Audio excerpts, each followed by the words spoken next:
Morning बच्चों, topper science classes के YouTube channel पे आप सभी का स्वागत है। मैं सोहन कुमार आज 12th के वीडियो अपलोड करूंगा। तो आइए 12th में हम लोग ह्यूमन मेल रिप्रोडक्टिव सिस्टम के बारे में बताए थे, जिसमें कि नर जनन अंग का एक डायग्राम बताया था आपको, और साथ ही बताया था कि टेस्टिस के बारे में। और आज हम टेस्टिस को विस्तार से जानते हैं। देखिए, टेस्टिस जो होता है वो उदर गुहा से नीचे होता है, ये चीज आप जानते हैं, ठीक है ना। एब्डोमिनल कैविटी से नीचे लटका हुआ एक भाग है टेस्टिस, ठीक है। एक चीज और बताएंगे कि कुछ ऐसे जीव हैं जिसमें टेस्टिस प्रजनन काल में ही निकलता है, और कुछ में टेस्टिस जो है वो उदर गुहा में ही रहता है, जैसे कि आपको बताए होंगे एलिफेंट, व्हेल, ठीक है। ये ऐसा जीव है जिसमें उदर गुहा में ही क्या रहता है, टेस्टिस रहता है। और एक जीव होता है रैट और बैट, रैट चूहा और बैट चमगादड़। तो उसका टेस्टिस जो है प्रजनन काल में शरीर से बाहर आ जाता है, और फिर पुनः प्रजनन काल जब समाप्त होता है तो फिर ऊपर चला जाता है। तो आइए हम ह्यूमन टेस्टिस की बात करते हैं, जो कि नर का प्राथमिक जनन अंग है, ठीक है, जहां पे मेल गैमेट्स का निर्माण होता है। जहां पे मेल गैमेट्स का निर्माण होता है स्पर्मेटोजेनेसिस मेथड से, शुक्राणु जनन प्रक्रिया से मेल गैमेट्स का निर्माण होता है। अर्थात ये यहाँ पे क्या किसका निर्माण होता है, स्पर्म का निर्माण होता है, ठीक है, शुक्राणु का निर्माण होता है। तो वृषण जो है संयोजी उत्तक से मिलकर बना हुआ है, कनेक्टिव टिश्यू से मिलकर बना हुआ है। और इसके साइज के बारे में आप लोग को बताए होंगे। इसका साइज जो है, साइज में इसका लंबाई जो है वो 5 सेंटीमीटर होती है, चौड़ाई 2.5 सेंटीमीटर होती है, एवं इसकी मोटाई 3 सेंटीमीटर होती है। यदि इसकी वेट की बात करेंगे हम, ठीक है, वेट की बात यानी वजन की बात करेंगे तो ये समथिंग 12 ग्राम होती है, ठीक है, 12 ग्राम होती है टेस्टिस का वेट, ठीक है। और टेस्टिस जो है 3 लेयर से मिलकर बना हुआ है। टेस्टिस 3 लेयर से मिलकर बना हुआ है, जिसमें से पहला लेयर जो है ट्यूनिका वेजिनैलिस है, दूसरा लेयर ट्यूनिका एल्बुजिनी है, और तीसरा लेयर ट्यूनिका वास्कुलोसा है। ट्यूनिका एल्बुजिनी जो है अपने आप में एक दोहरी झिल्ली है। ट्यूनिका वेजिनैलिस ये पहली झिल्ली है। टेस्टिस की 3 लेयर्स में ये सबसे पहली झिल्ली है ट्यूनिका वेजिनैलिस। देखिए, सपोज दैट ये टेस्टिस है, ये 3 लेयर से मिलकर बना हुआ है। एक इमेजिन करते हैं कि ये टेस्टिस है और ये 3 लेयर से मिलकर बना हुआ है, जिसमें ये फर्स्ट है, ये सेकंड है और ये थर्ड, ठीक है। और फर्स्ट लेयर जो है ये ट्यूनिका वेजिनैलिस है, ठीक है। ये लेयर जो है ये लेयर अपने आप में 2 लेयर से मिलकर बना हुआ है। कितने लेयर से मिलकर बना हुआ है, 2 लेयर से बना हुआ है, जिसको पेरिटोरियम झिल्ली कहते हैं, पेरिटोरियम मेम्ब्रेन कहते हैं, ठीक है ना, पेरिटोरियम झिल्ली कहते हैं। इस झिल्ली में एक विशेष प्रकार का फ्लूइड पाया जाता है, द्रव्य पाया जाता है, जिसके कारण से टेस्टिस जो है वो मूव करते रहता है, ठीक है। और सेकेंड लेयर, इसका सेकेंड लेयर का नाम है ट्यूनिका एल्बुजिनिया। क्या है? Tunica albuginea. ठीक है, ये सेकेंड लेयर कौन सा है? ट्यूनिका एल्बुजिनिया है। और ये थर्ड लेयर है ट्यूनिका वास्कुलोसा। ट्यूनिका वास्कुलोसा। ये 3 लेयर से मिलकर बना हुआ है टेस्टिस। ठीक है, अब हम इसके एक्चुअल डायग्राम की बात करते हैं। इसका जो वास्तविक डायग्राम होगा, हम टीएस काटेंगे किसका? सॉरी, एलएस काटेंगे, लॉन्गिट्यूडनल सेक्शन काटेंगे टेस्टिस का। तो इस तरह से दिखता है, जो कि डायग्राम में आपको दिखेगा।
ये जो डायग्राम है टेस्टिस का एलएस है, यानी लॉन्गिट्यूडनल सेक्शन काटा हुआ टेस्टिस का। ये देखिए सेकेंड लेयर जो है टेस्टिस का, जिसको कि ट्यूनिका एल्बुजिनिया कहते हैं, ये लेयर टेस्टिस के अंदर धंस जाता है और धंसने के बाद सेप्टा का निर्माण करता है। किसका निर्माण करता है? सेप्टा। सेप्टा का निर्माण करता है, जिसे टेस्टिकुलर लोब्यूल्स कहते हैं। इसे क्या कहते हैं? टेस्टिकुलर लोब्यूल्स भी कहते हैं, या टीएलवी इसको कह सकते हैं। ठीक है, ये सेकंड लेयर। फर्स्ट लेयर तो आपको पता ही है क्या है, ट्यूनिका वेजिनलिस। तो टेस्टिकुलर लोब्यूल्स की संख्या प्रत्येक टेस्टिस में 250 होती है। कितना होती है? 250। प्रत्येक टेस्टिस में टेस्टिकुलर लोब्यूल्स की संख्या कितनी होगी? 250 होगी। तो मानव में कितना टेस्टिस? 2 टेस्टिस। तो दोनों टेस्टिस मिला के टेस्टिकुलर लोब्यूल्स की संख्या कितनी हो जाएगी?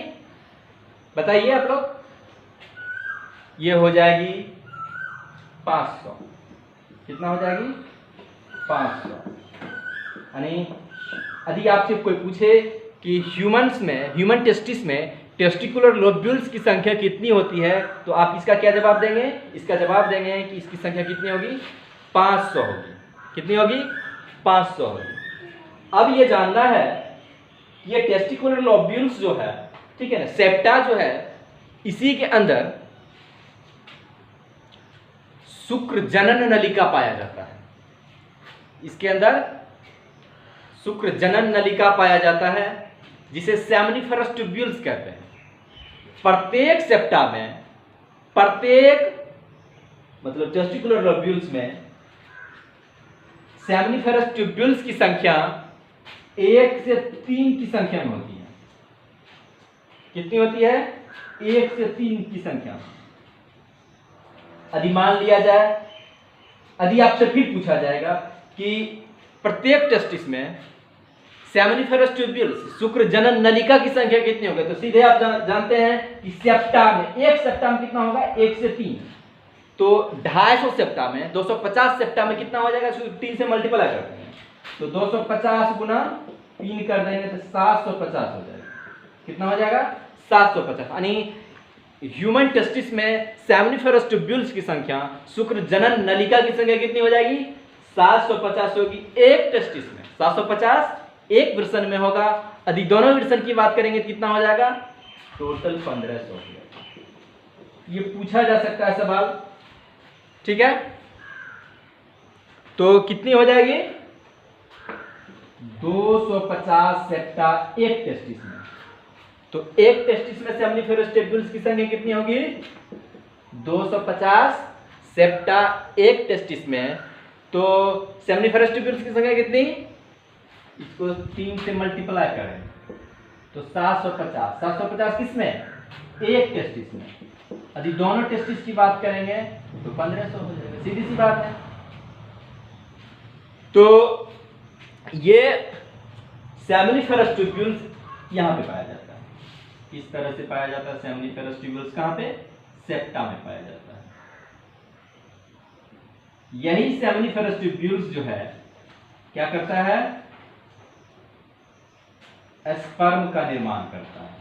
यानी सेमनीफेरस ट्यूब्यूल्स में शुक्रजनन नलिका में, सेप्टा के अंदर जो शुक्रजनन नलिका है उसके अंदर शुक्राणु का निर्माण होता है, ठीक है।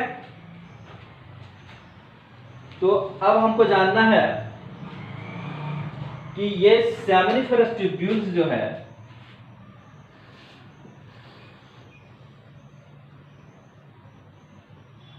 आगे कैसे बढ़ता है। मतलब ये सेमनीफेरस ट्यूब्यूल्स है, प्रत्येक सेप्टा से निकलकर एक बहुत पतली नलिका ट्यूबली रेक्टी पे जाकर खुलती है। किसमें खुलती है, ट्यूबली रेक्टी में।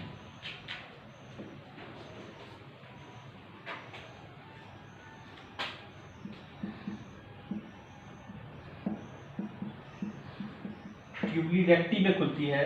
और ट्यूबली रेक्टी एक जालवत संरचना, ठीक है। एक ट्यूबली रेक्टी क्या होता है, एक जालवत संरचना रेटे टेस्टिस में जाकर खुलता है। रेटे टेस्टिस और रेटे टेस्टिस फिर आगे की ओर बढ़ के 15 से 20 नलिका वास इफ्रेंसिया,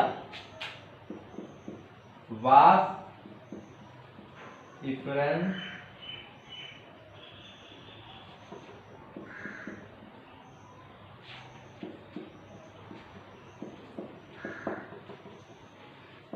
डिफरेंशिया में खुलती है। और वास डिफरेंशिया फिर जाके इपिडिडामिस में खुलेगी।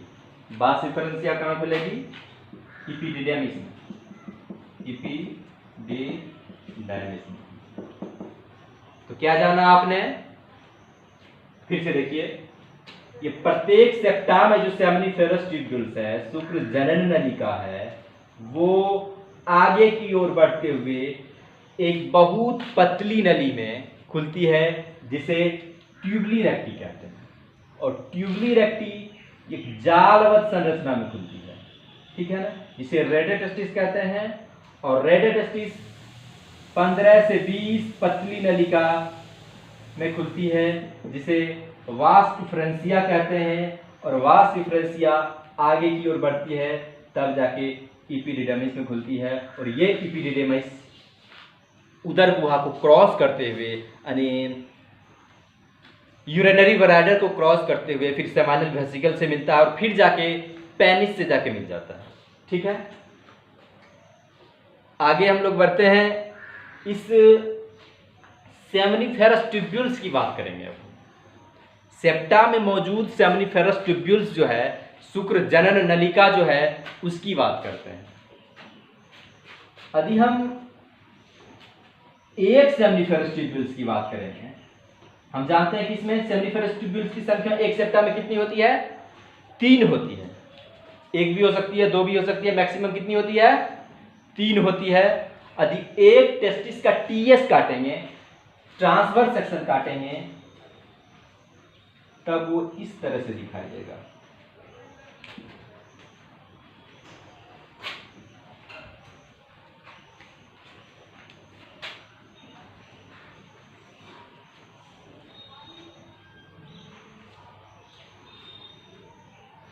ये इस तरह से दिखाई देगा। ये क्या है अंदर में, ये सेमनीफेरस ट्यूब्यूल्स है। इसका हम टीएस काटे टीएस काटे तो ये इस तरह से दिखाई दिया। और इसमें जो है 2 सेल्स पाया जाता है।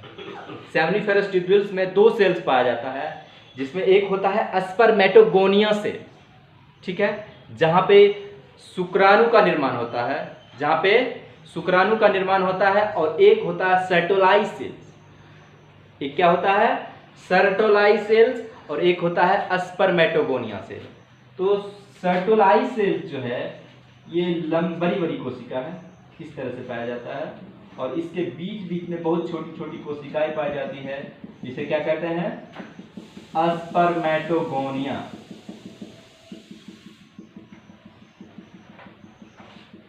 शुक्र जनन कोशिका, क्या कहेंगे इसको? शुक्र जनन कोशिका। यदि आपसे कोई पूछे कि शुक्र जनन कोशिका कहां पाया जाता है, तो क्या जवाब देंगे आप? शुक्र जनन कोशिका पाया जाता है शुक्र जनन नलिका। कहां पाया जाता है? यानी कहेगा स्पर्मेटोगोनिया सेल्स कहां पाया जाएगा? तो सेमनीफेरस ट्यूब्यूल्स में पाया जाएगा। तो सेमनीफेरस ट्यूब्यूल्स का हम टीएस काटे तो इसमें 2 सेल्स हमें देखने को मिला। एक सेल को क्या कहते हैं? स्पर्मेटोगोनिया। क्या कहेंगे एक सेल्स को? स्पर्मेटोगोनिया। और दूसरा सेल्स जो है सर्टोलाई सेल्स, ठीक है, सर्टोलाई कोशिका, ठीक है। अब जो है यहां पे स्पर्मेटोगोनिया सेल्स ही क्या करता है? स्पर्म का फॉर्मेशन करता है, ठीक है। और सर्टोलाई सेल्स जो है ये स्पर्म को पोषण प्रदान करता है, न्यूट्रिशन प्रदान करता है, ठीक है। यहां तक समझ में आ गया? क्या करता है? सेमनीफेरस ट्यूब्यूल जो इसके अंदर है, इसका हम टीएस काटे। टीएस काटने के बाद ये क्या क्या दिखाई दिया हमको? इसके अंदर 2 सेल्स दिखा दिया। एक सेल सर्टोलाई, दूसरा सेल स्पर्मेटोगोनिया सेल्स। और स्पर्मेटोगोनिया सेल्स में स्पर्म का फॉर्मेशन होता है और स्पर्म को सर्टोलाई सेल्स क्या करता है? न्यूट्रिशन प्रोवाइड करता है, न्यूट्रिशन देता है, जिससे वो मैच्योर्ड होता है, परिपक्व होता है, ठीक है। आगे हम लोग बात कर रहे हैं लीडिंग सेल्स का। लीडिंग सेल्स के बारे में आप लोग सुने होंगे या नहीं सुने होंगे, फिर से बताते हैं हम। देखिए लीडिंग सेल जो है, हम जानते हैं कि सेप्टा में जो है 3 सेमनीफेरस ट्यूब्यूल्स पाया जाता है। मैक्सिमम 3 हो सकता है, 1 भी हो सकता है, 2 भी हो सकता है, लेकिन मैक्सिमम 3 हो सकता है। तो ये सेमनीफेरस ट्यूब्यूल्स जो है उसके बीच बीच में कुछ सेल्स पाया जाता है। ये सेमनीफेरस ट्यूब्यूल्स जो है शुक्र जनन नलिका जो है, देखिए मान लीजिए कि इसमें 3 सेल्स है, एक सेप्टा है, इसमें 3 कोशिका है सेमनीफेरस ट्यूब्यूल्स। क्या है? सेमनीफेरस ट्यूब्यूल्स 3 कोशिका है। और इसके बीच बीच में कुछ सेल्स पाया जाता है, जिसे कहते हैं अंतराली कोशिका। क्या कहते हैं? अंतराली कोशिका, इंटरस्टिशियल सेल्स। क्या कहेंगे? Interstitial cells. और इस अंतराली कोशिका के बीच में एक कोशिका पाई जाती है जिसको लीडिंग सेल्स कहते हैं। क्या कहते हैं? लीडिंग सेल्स कहते हैं, ठीक है। ये लीडिंग सेल्स क्या करता है? हार्मोन्स का निर्माण करता है।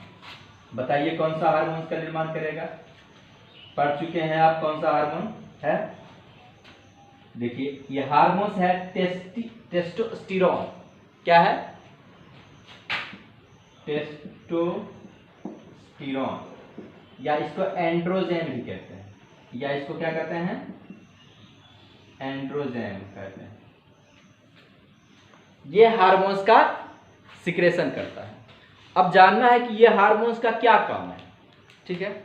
जब ह्यूमन नर प्यूबर्टी एज में जाता है, युवावस्था में जाता है, तब जाके लीडिंग सेल से टेस्टोस्टेरोन हार्मोन्स का निर्माण होने लगता है, ठीक है।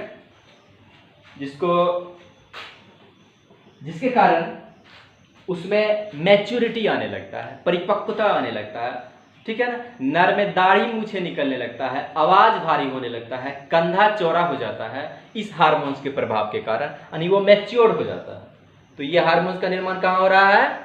ये हार्मोन्स का निर्माण हो रहा है लीडिंग सेल्स में, ठीक है। और लीडिंग सेल्स कहाँ मौजूद है? लीडिंग सेल्स मौजूद है सेमिनिफरस ट्यूब्यूल्स के बीच में, जिसको अंतराली कोशिका कहते हैं, ठीक है। एक चीज और जानना है आपको कि ये हार्मोन्स जो है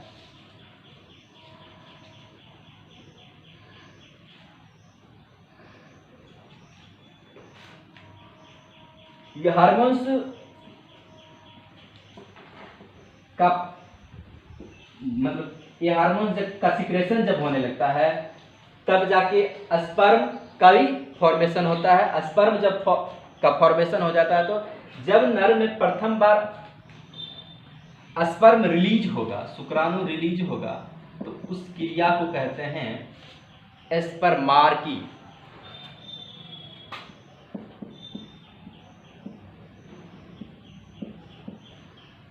स्पर्मार्की कहते हैं, प्रथम बार शुक्राणु का रिलीज होना स्पर्मार्की कहलाता है। जैसे कि आप मादा की बात करते हैं, ठीक है, तो मादा में जब प्रथम बार मेंस्ट्रुएशन होता है तो उसको कहते हैं मेनार्की।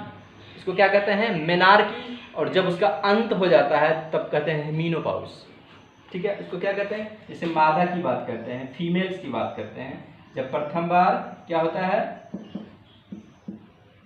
मेंस्ट्रुएशन साइकिल होगा तो उसको क्या कहते हैं? मेनार्की कहते हैं, मेनार्की कहते हैं। और जब इसका अंत हो जाएगा तो इसको कहते हैं मीनोपॉज। उसी प्रकार जब प्रथम बार शुक्राणु रिलीज होगा नर में तब उसको स्पर्मार्की कहते हैं, ठीक है। तो ये चीज आप समझ गए। एक चीज और जानना है इसमें कि स्पर्म का फॉर्मेशन आप जानते हैं को कहते हैं स्पर्मेटोजेनेसिस।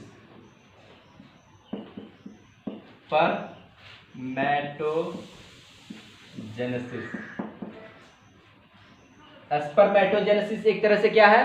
गैमिटोजेनेसिस है। स्पर्मेटोजेनेसिस एक तरह से क्या है? गैमीटोजेनेसिस है। यदि हिंदी में इसकी बात करेंगे तो युग्मक जनन, युग्मक जनन एक, ठीक है। युग्मक जनन की प्रक्रिया कहां संपन्न? यदि आपसे पूछेगा कि युग्मक जनन की प्रक्रिया कहां संपन्न होगी तो टेस्टिस में संपन्न होगी। टेस्टिस में फिर पूछेगा कहां? टेस्टिस में सेमिनिफेरस ट्यूब्यूल्स में, सेमिनिफेरस ट्यूब्यूल्स के स्पर्मेटोगोनिया सेल्स में, ठीक है। तो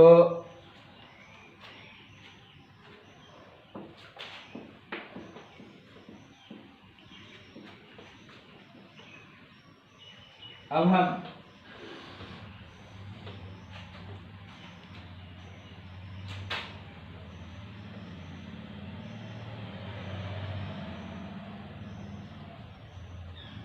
देखिए ये इसका नाम लिख देते हैं, डायग्राम आप लोग बना लीजिएगा।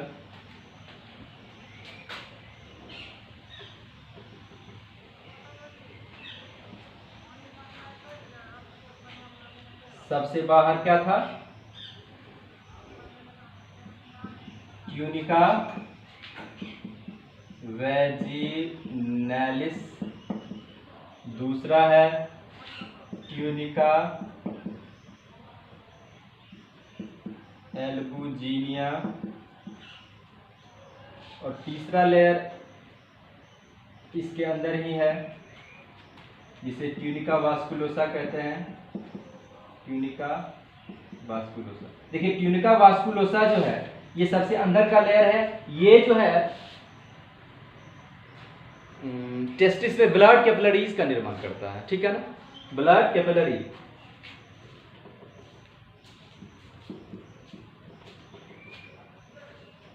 मतलब नर्व्स का निर्माण करता है, नाड़ियों का निर्माण करता है, जो कि वो एब्डोमिनल कैविटी तक पहुंचता है, ठीक है। और यहाँ पे ये आपका हो जाएगा सेप्टा, ये हो जाएगा सेप्टा।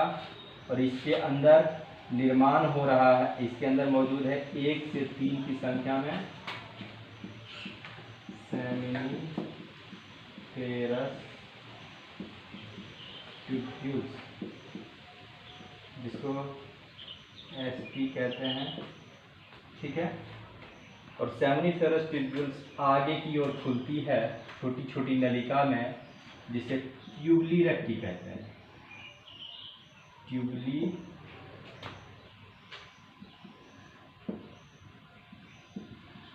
रेक्टी कहते हैं। और ट्यूबली रेक्टी फिर आगे की ओर जाके खुलती है जालवत संरचना में, जिसे रेटेटेस्टिस कहते हैं, रेटेटेस्टिस कहते हैं। और रेटेटेस्टिस 15 से 20 की संख्या में मौजूद 15 से 20 की संख्या में मौजूद वास इफ्रेंसिया में खुलती है। 15 से 20 की संख्या में मौजूद वास इफ्रेंसिया में खुलती है, इसे वास इफ्रेंसिया कहते हैं, वास इफ्रेंसिया। और वास इफ्रेंसिया इपिडिडमिस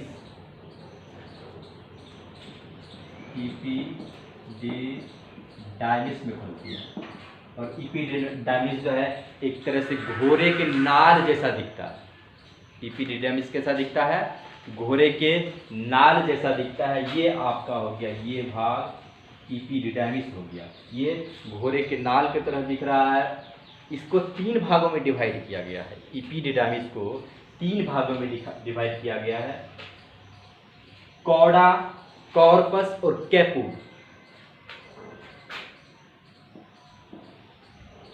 कॉडा, कॉर्पस और सबसे निचला भाग को कैपुल कहते हैं। ये 3 भाग है। तो ये वास इफ्रेंसिया जो है 15 से 20 नलिका मिलके इपिडर्मिस के कॉडा भाग में जाके मिल जाता है। और फिर ये लास्ट वाला कैपुल ऊपर की ओर ले जाता है इसको एब्डोमिनल कैविटी में, जहाँ क्रॉस करते हुए फिर सेमिनल वेसिकल से मिलता है, बल्बोयूरेथ्रल ग्लैंड से मिलता है, और फिर आगे पेनिस में जाके रिलीज करने का काम करता है। तो यहाँ पे फिर डायग्राम का आप नाम लिखेंगे, फिगर का नाम लिखना है लास्ट में। LS of